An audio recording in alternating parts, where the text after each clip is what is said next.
I remember the time when I go to the dentist. It was because of a tooth decay.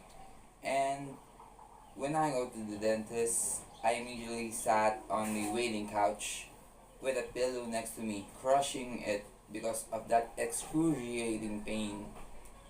Then when I go to the dental engine, I immediately get an anesthesia shot from the doctor.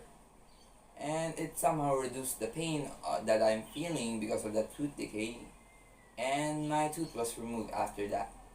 Then we head to a medicine store with me and my mom and bought some antibacterials and meds. Then I get some McDonald's, an ice cream, yay! And I was happy that time. Why? Why did I feel pain? Why did I feel fear? Why? It's because of my nervous system and your nervous system. So this nervous system controls over your body and helps you to feel and touch everything, from the stimulus, the homeostasis, neurons, your central nervous system, peripheral nervous system. We're all gonna talk about that in this topic. So let's get into it.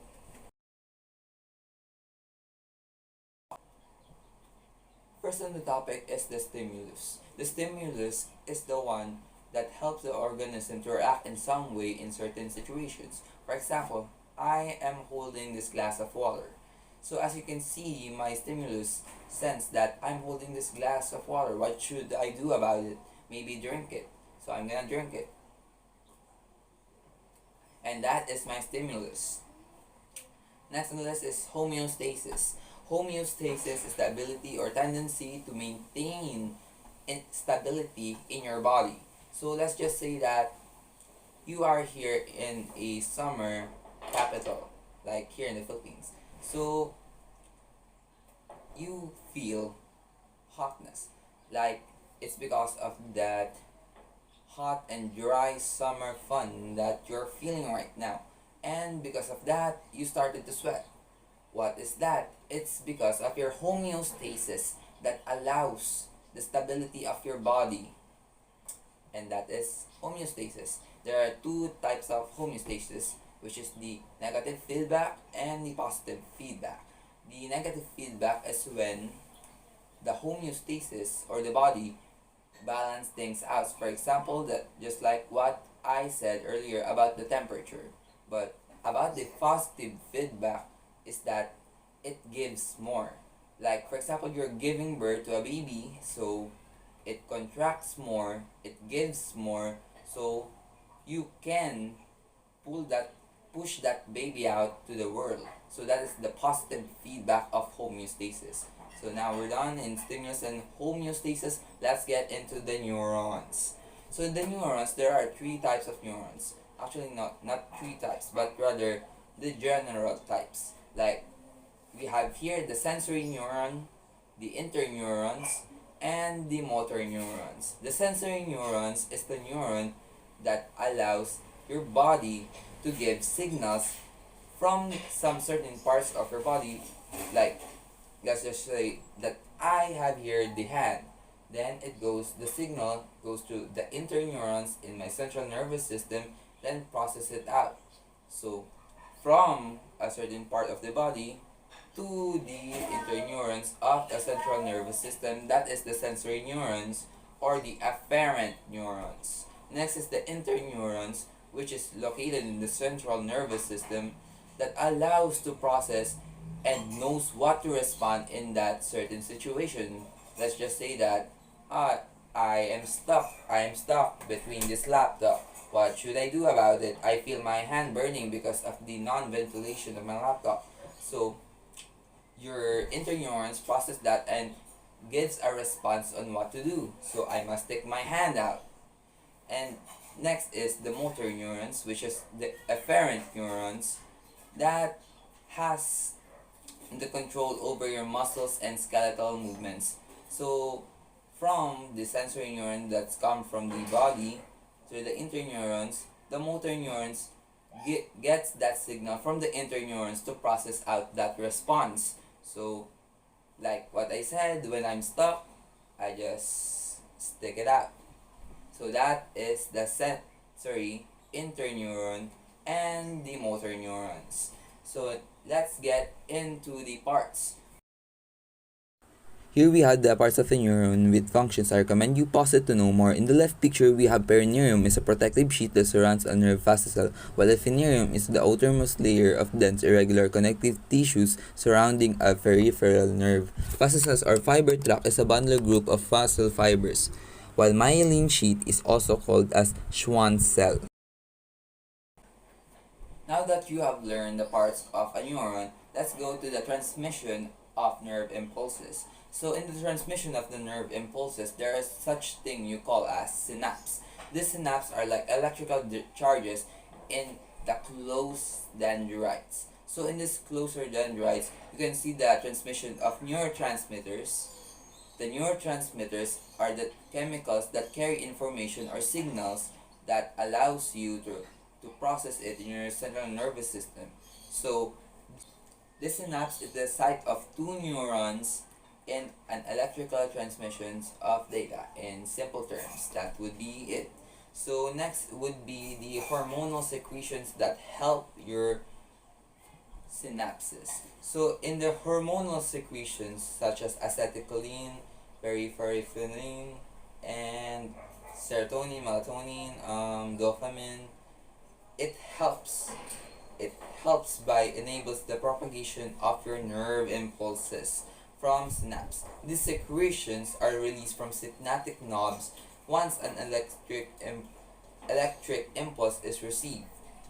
So let's just tackle the four examples of the hormonal secretions. Number one is acetylcholine. So acetylcholine carries signal from the motor neurons to the skeletal and muscle cells.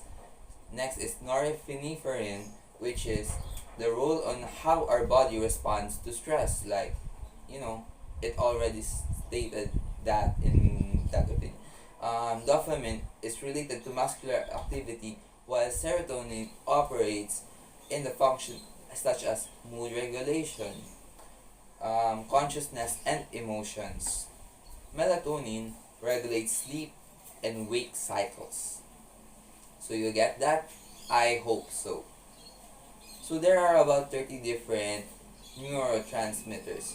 Drugs, they they process a chemical event in the transmission of synapses that blocks those neurotransmitters, allowing the take effect of those drugs. So in different drugs such as cocaine, marijuana, or any drugs, they have different effects on how does it respond or how does it block on the neurotransmitters. Just like what my anesthesia done to my pain, like it relieves me and it reduces the pain that I felt.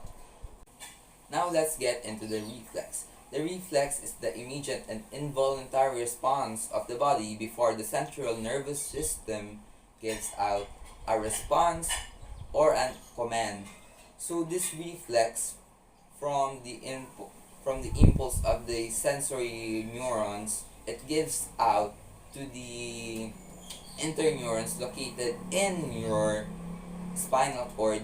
Then it processes out through the sensory neurons again up to a reflex arc to give out an immediate response. For example, I have here a hot pan. What should I do about it? I touch it. So, then that's it. That's the reflex. When I touch the hot pan, I immediately get my hand out there because I feel the pain. And it processes out to the interneurons in my spinal cord, sending out to the sensory neurons or the motor neurons up to the reflex arcs. So that would be all. In this part 1, you have learned about stimulus and homeostasis, the neuron, the transmission of nerve impulses, the reflex. So thank you for this part 1, and let me give you the part 2 to Reynir, Camangyan, Glenn, and Floyd, Festin. That will be all. Thank you.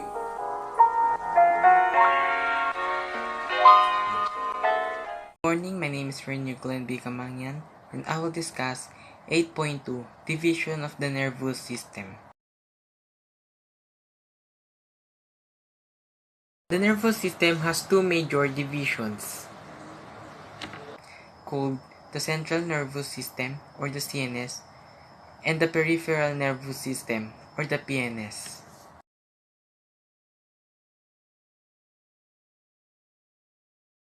The CNS includes the brain and spinal cord, and the PNS consists mainly the nerve that connects CNS with the rest of the body.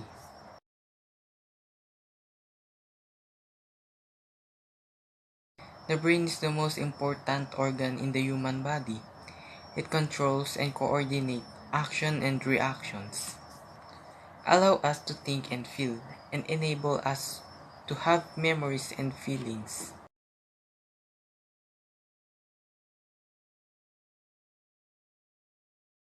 What is the four major parts of the brain? The frontal lobes are the largest lobes in the human brain, and they are also most common region of injury and traumatic brain injury. The temporal lobe sit behind the ear and are the second largest lobe. They are most commonly associated with processing auditory information and with the encoding of memory. The parietal lobe processes sensory information for cognitive purposes and help coordinate spatial relation. The parietal lobe is responsible to manage sensation, handwriting, and body composition. The occipital lobe is primarily responsible for visual processing. It contains the primary and association visual cortex. Cerebrum. Cerebrum is the largest part of the brain, located superiorly and anteriorly in relation to the brainstem. Hypothalamus. The hypothalamus is a part of the brain that has a vital role in controlling many bodily functions, including the release of hormones from the pituitary gland. Pituitary gland. The pituitary gland is a small bean-shaped gland situated at the base of your brain, somewhat behind your nose and between your ears. Pons. The pons is the largest part of brainstem, located above the medulla and below the midbrain.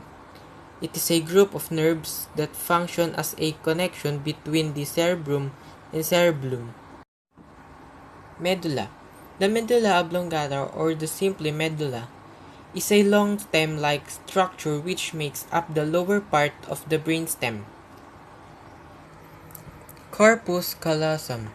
The corpus callosum is the primarily commissural region of the brain, consisting of white matter tracts that connect the left and right cerebral hemispheres. Ventricles. The ventricles of the brain are communicating network of cavities filled with the cerebrospinal fluid and located within the brain parenchyma. Thalamus. Thalamus is the mostly gray matter structure of the diencephalon that has many essential roles in human psychology. Midbrain. The midbrain is the topmost part of the brainstem, the connection central between the brain and the spinal cord. Cerebellum. The cerebellum, which stands for little brain, is a structure of the central nervous system. It has an important role in a motor control with cerebellar dysfunction often presenting with motor sign. Brainstem. The brainstem is responsible for regulating most of the body's automatic functions that are essential for life. Importance of brain. Importance of brain. The main parts of the brain involved with memory are the amygdala, the hippocampus, the cerebellum, and the prefrontal cortex. Second, the eyes are the physical portal through which data from your environment is collected and sent to your brain for processing. Third, speech relies on the activation of multiple areas of the brain working together cooperatively. Major parts and function of the brain. Hindbrain. Number 1. Medulla oblongata. It is responsible for maintaining an upright position and regulating most involuntary function such as breathing and circulation. Second, cerebellum. It coordinates fine muscle movement and balance. Extensive damage to the cerebellum can cause inability to stand up. 3. Pons. It serves as the bridge to the midbrain. It is responsible for sleep regulation. Midbrain. Reticular formation. It is responsible for general levels of lethargy or liveliness. Forebrain. Number 1. Cerebrum. It is the seat of intelligence. It is responsible for one's thinking, learning, emotion, consciousness, and voluntary movement. 2. Thalamus. It stores and relays incoming and outgoing information to the different parts of the brain. It serves as the area of sensory integration. Hypothalamus. It monitors pleasurable activities such as eating and drinking. It influences the endocrine system, particularly the pituitary gland, in secreting hormones in response to different emotions, stress, and rewarding feelings. What is spinal cord? Spinal cord. The spinal cord is a large, ripple-like segment of nerve tissue extending from the medulla oblongata to the vertebral column. What is spinal cord? The spinal cord forms a vital link between the brain and the rest of the body and is part of the central nervous system. Together with the brain, controls bodily function, including movement and behavior. I am a grade 10 STA and I will be reporting the peripheral nervous system. The brain and the spinal cord are connected to the rest of the body through the peripheral nervous system. And did you know the peripheral nervous system is made up of 12 pairs of cranial nerves from the brain and 31 pairs of spinal nerves, which radiate from the spinal cord. In peripheral nervous system, there are two divisions of it, the somatic nervous and the autonomic nervous system.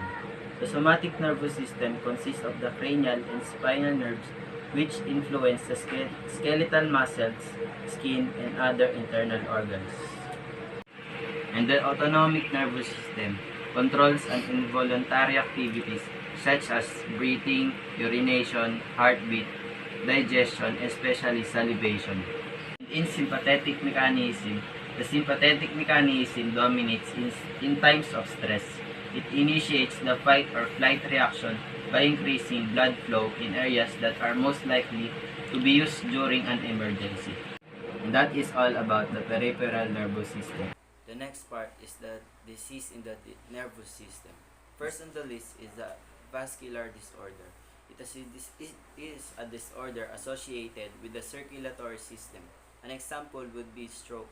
It's a disease due to blood supply is interrupted at a part of the brain. Next, we have is structural disorders. It is due to spinal cord and brain injuries. An example would be Bell's palsy, a condition that causes temporary weakness or paralysis of the muscles in the face. Last is the degenerative disorders that are prone to elders or old people. An example would be Alzheimer's disease that makes a person forget memories over time. And that is all for the topic. Thank you for listening. Stay safe.